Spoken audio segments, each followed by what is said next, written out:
Hi everyone, this is my final draft wildcard reveal for game week 26, and of course the subsequent blanks and doubles. So as you can see, I've literally spent all my money, and there was a lot of changing that I've done since my first draft, albeit not significantly. So without further ado, starting with the goalkeepers, had to pick Raya because he's got the double-double, as well as he's not blanking in blank 28. Made complete sense to have him.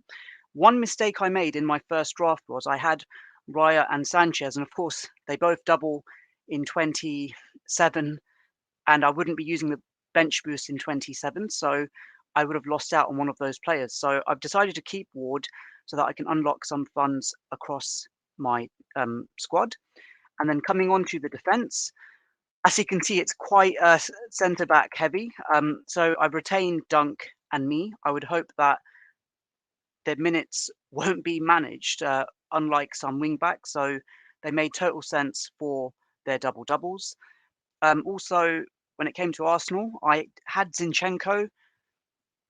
Gabriel was the one I wanted, purely because he's a centre back, and I'm hoping there is a lesser risk with managed minutes, even though Arsenal don't have any upcoming doubles or blanks. I just wanted that safety at hand. And then with Newcastle, I decided to retain Trippier, and purely because of the doubles and also the attacking threat that he poses and the good run of games. And then I've also opted, instead of getting Perot, I've gone for Dan Burn as my fifth defender. And with my Newcastle defenders, the intention is that I've got them for the blanks, so I can bench them for 26, and then I can, of course, bench boost in 29 as well. So I've got that flexibility, and for the most part, reluctantly, Dan Burn will be a sub 3 option, and I'll probably get rid of him after double game week 29. Coming on to the midfield, it's fairly template. Retained Rashford for my first draft, also Saka, Martinelli, and Mitoma. With Martinelli, I did consider James Ward-Prowse as an option, but then I thought that with the way Southampton have played collectively this season, it wasn't worth it, despite them doubling in 27. And just Martinelli has rediscovered his form. And then Maddison, I still think he'll be relatively low owned, um, with all the wild cards that have been activated. But is he a differential? Not sure. But I'm happy to have him as a variation compared to many of the non-wild card teams at the moment that probably won't have him. And then coming on to my attack, very template, Ivan Toney, Haaland, and Kane.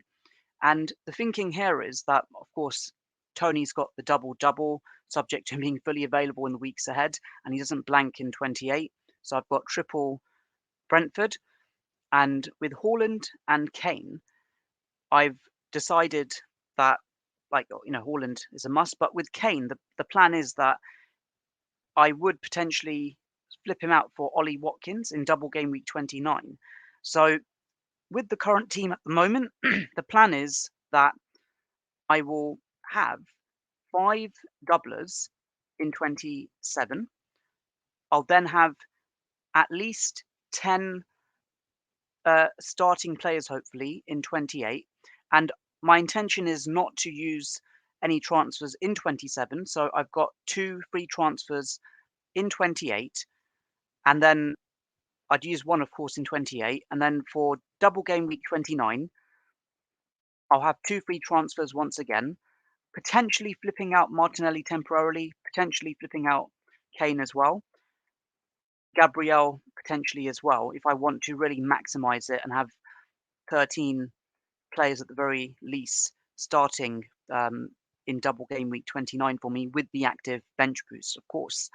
And yeah, Saka is one player I simply just can't drop him at all at any point in the weeks ahead between now and the end of the season. And same with Haaland, unless either of them pick up an injury.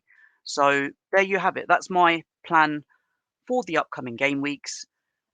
5 doublers in 27, 10 players in 28, and potentially 11 if I use a free transfer.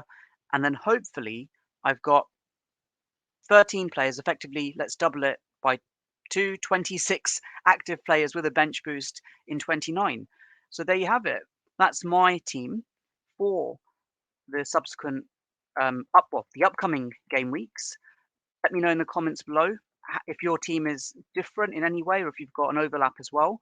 And I wish you all the best for this upcoming double blank season that is once upon us once again. Bye.